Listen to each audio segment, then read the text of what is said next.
नमस्कार मित्रों, education point channel में आप सभी का स्वागत है।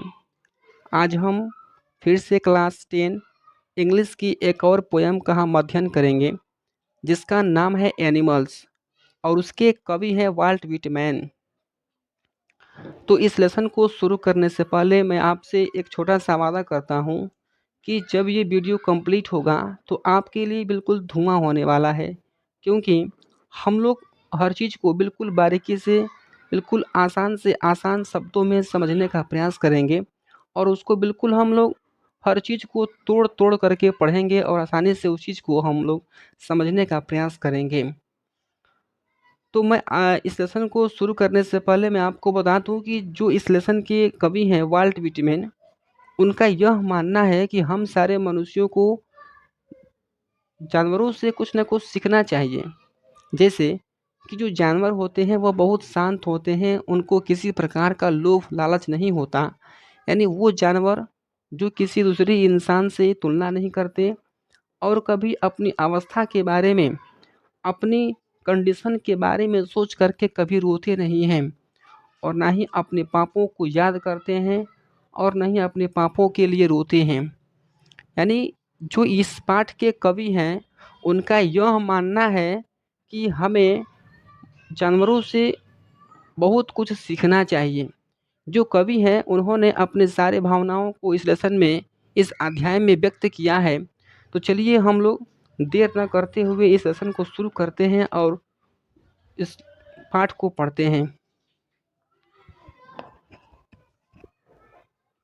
आई थिंक, मुझे लगता है, आई कुड टर्न, मुझे परिवर्तन कर लेना चाहिए, एंड लीव,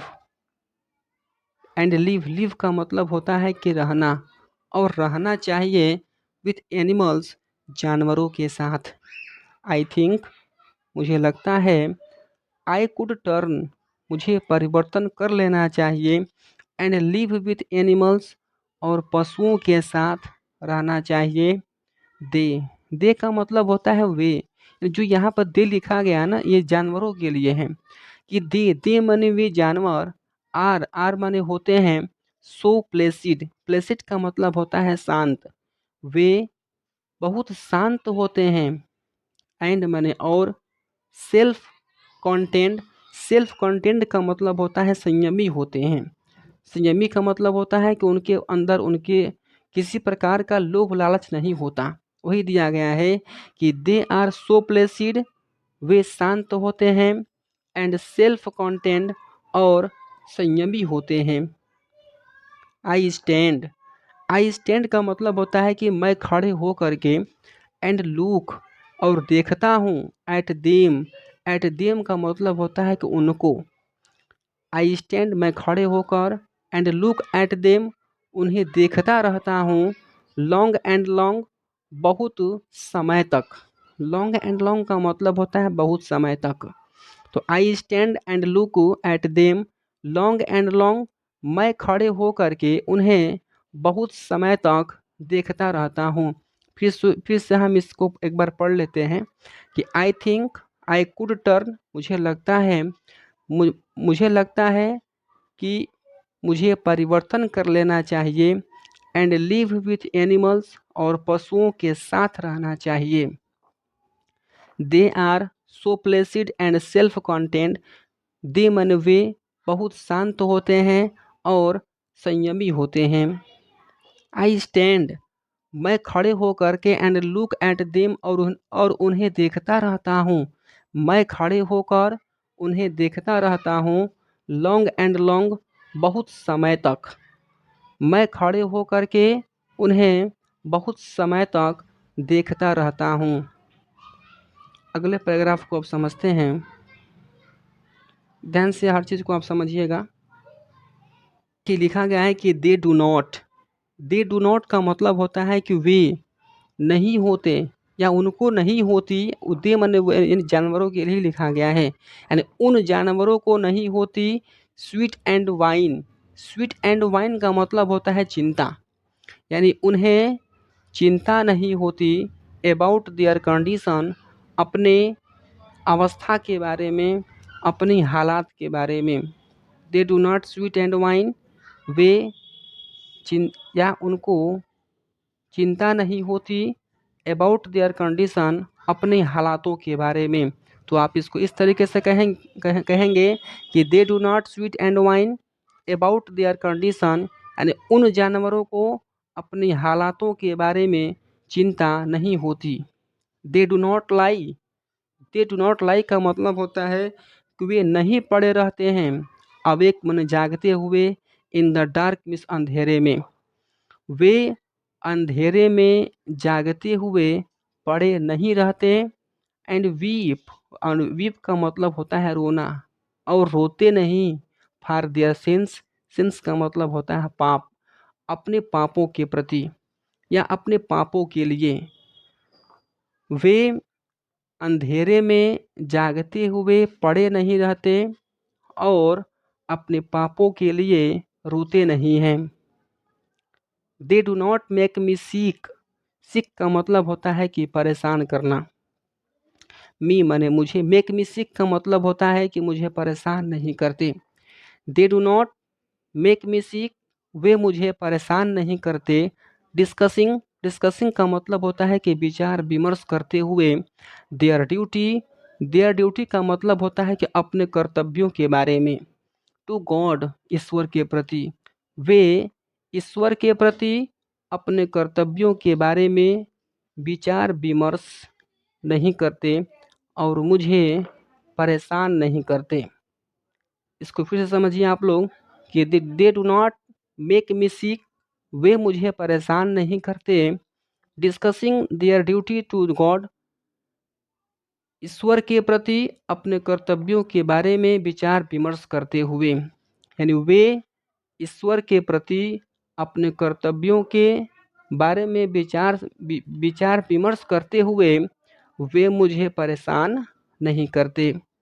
एक बार फिर से आप इसको समझ लीजिए कि they do not sweat and whine about their condition, वे अपने हालातों के बारे में कभी चिंता नहीं करते। They do not lie awake in the dark and weep for their sins, वे अंधेरे में जागते हुए पड़े नहीं रहते और अपने पापों के लिए रोते नहीं हैं। They do not make me sick discussing their duty to God, वे ईश्वर के प्रति अपने कर्तव्यों के बारे में विचार विमर्श करते हुए मुझे परेशान नहीं करते। चलिए आपको समझ लीजिए कि नॉट वन इज डिससेटिस्फाइड, कोई भी जानवर अपने जीवन से असंतुष्ट नहीं होता। नॉट वन, और ना ही कोई भी जानवर इज डिमेंटेड, पागल होता है। विथ द मानिया, मानिया का मतलब होता है पागलपन, तो डिमेंटेड विथ द मानिया का मतलब होता है पागल। Not one is demented with the मानिया, और ना ही कोई भी जानवर पागल होता है। ऑफ ओनिंग, मालिक बनने के लिए। थिंग्स माने वस्तुओं के प्रति, यानी किसी भी चीज के प्रति या किसी भी वस्तुओं के लिए, किसी भी वस्तुओं के प्रति मालिक बनने के लिए कोई भी जानवर पागल नहीं होता। फिर से इसको आप समझ लीजिए कि नॉट वन इज डिससेटिस्फाइड, कोई भी जानवर अपने जीवन से असंतुष्ट नहीं होता। Not one is demented with the मानिया ऑफ ओनिंग थिंग्स, और ना ही कोई भी जानवर किसी चीज का मालिक बनने के लिए पागल होता है। आगे समझिए कि नॉट वन नील्स, नील्स का मतलब होता है घुटने टेकना। नॉट वन का मतलब होता है कि कोई भी जानवर, नील्स का मतलब होता है घुटने नहीं टेकता। टू अनदर, किसी दूसरे जानवर के सामने, यानी कोई भी जानवर किसी दूसरे जानवर के सामने घुटने घुटने नहीं टेकता। नार, और ना ही दूसरे, टू हिज काइंड, अपने प्रजाति के प्रति, और ना ही अपने प्रजाति के प्रति। दैट माने जो, लिव्ड जीवित थे। थाउजेंड्स माने हजारों। ऑफ ईयर्स, ईयर्स का मतलब होता है कि वर्षों। एगो माने पहले या पूर्व, जो वर्षों, जो हजारों वर्षों पहले, जो हजारों वर्षों पूर्व जीवित थे। फिर से आप इसको मैं बताता हूँ कि not one kneels to another, कोई भी जानवर किसी दूसरे जानवर के सामने घुटने नहीं टेकता। टू हिज काइंड, और ना ही अपनी प्रजाति के प्रति, that lived thousands of years ago, और ना ही अपने ऐसे प्रजाति के प्रति जो हजारों वर्षों पहले जीवित था। नॉट वन का मतलब होता है कि कोई भी जानवर, इज रिस्पेक्टेबल, आदरणीय नहीं है या आदरणीय नहीं होता। आर अनहैप्पी, और कोई भी अनहैप्पी का मतलब होता है कि दुखी नहीं होता। ओवर द होल वर्ल्ड, इस पूरे पृथ्वी पर। The whole, over the whole earth का मतलब होता है कि इस पृथ्वी पर, यानी इस संपूर्ण पृथ्वी पर। Not one is respectable of or unhappy over the whole earth, कोई भी जानवर आदरणीय नहीं होता, कोई भी जानवर दुखी नहीं होता इस पूरे पृथ्वी पर, यानी कोई भी जानवर इस पृथ्वी पर आदरणीय या दुखी नहीं होता। चलिए अगले पैराग्राफ को समझते हैं। अब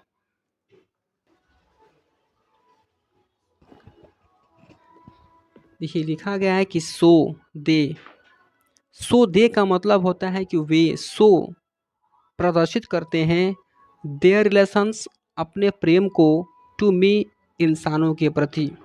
वे इंसानों के प्रति अपने प्रेम को प्रदर्शित करते हैं या वे इंसानों के प्रति अपने प्रेम को दिखाते हैं। एंड मैंने और आई एक्सेप्ट देम, और मैं भी उनके प्रेम को स्वीकार कर लेता हूँ। दे ब्रिंग, दे मैंने वे ब्रिंग लाते हैं। मी ऑफ माई सेल्फ का मतलब होता है कि मेरे प्रति। टोकन्स का मतलब होता है उपहार। वे मेरे प्रति उपहार लाते हैं। दे एवाइंस, दे माने वे, एवाइंस, एवाइंस का मतलब होता है दिखाते हैं। दे माने प्रेम को। प्लेनली मतलब स्पष्ट रूप से। इन देयर पोजेशन, पोजेशंस का मतलब होता है कि अपना अधिकार या अपना गुण। वे इंसानों के प्रति अपने गुण को स्पष्ट रूप से दिखाते हैं। आई वंडर का मतलब होता है कि मैं आश्चर्य के साथ सोचता हूँ कि where they get those tokens, कि वे वेयर मैंने कहाँ से, दे गेट वे लाते हैं, दो टोकन्स का मतलब होता है कि उन उपहारों को। मैं आश्चर्य के साथ यह सोचता हूँ कि वे इन उपहारों को कहाँ से लाते हैं। डिड का मतलब कहीं ऐसा तो नहीं कि आई पास का मतलब होता है कि मैं गुजरा हूँ, या मैं, या यहाँ आई से मतलब है कि वह, कहीं ऐसा तो नहीं कि आई पास कि वह गुजरा हो। दैट वे का मतलब होता है कि इस रास्ते से या उस रास्ते से। ह्यूज टाइम्स एगो, बहुत समय पहले। कहीं ऐसा तो नहीं कि बहुत समय पहले वह वहाँ से गुजरा हो। एंड मैंने और, नेग्लिजेंटली ड्रॉप देम, और ड्रॉप मतलब गिरा दिया हो। देम का मतलब उन उपहारों को, और उन उपहारों को गिरा दिए हो। फिर से इसको आप एक बार रिवाइज कर लीजिए कि so their relations to me, वे अपने प्रेम को मेरे प्रति दिखाते हैं, यानी जानवर इंसानों के प्रति अपने प्रेम को दिखाते हैं। एंड आई एक्सेप्ट देम, और इंसान भी उनके प्रेम को स्वीकार कर लेता है। They bring me tokens of myself, they माने जानवर इंसानों के प्रति उपहार लाते हैं। दे एवाइंस, वे दिखाते हैं। दे माने प्रेम, प्लेनली माने स्पष्ट रूप से। इन देयर पोजेशंस, अपने अधिकार। वे वे अपने अधिकार को इंसानों के प्रति स्पष्ट रूप से अपने प्रेम को दिखाते हैं। I wonder where they get those tokens, मैं आश्चर्य के साथ ये सोचता हूँ कि वे उन उपहारों को कहाँ से लाते हैं।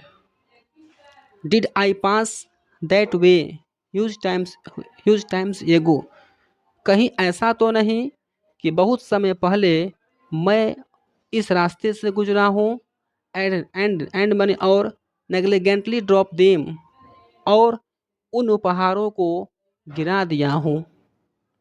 तो उम्मीद है कि आपको ये चीज़ें सब कुछ ये चैप्टर आपको समझ में आया होगा। अगर आपको ये लेसन समझ में आया हो तो अपने मित्रों में भी इसको शेयर करिएगा ताकि वो भी इसका लाभ उठा सके। और अगर आपको पढ़ाई बेहतर लगता हो, समझ में आता हो, तो प्लीज़ आप इस चैनल को सब्सक्राइब ज़रूर करिए, लाइक करिए, शेयर करिए। धन्यवाद।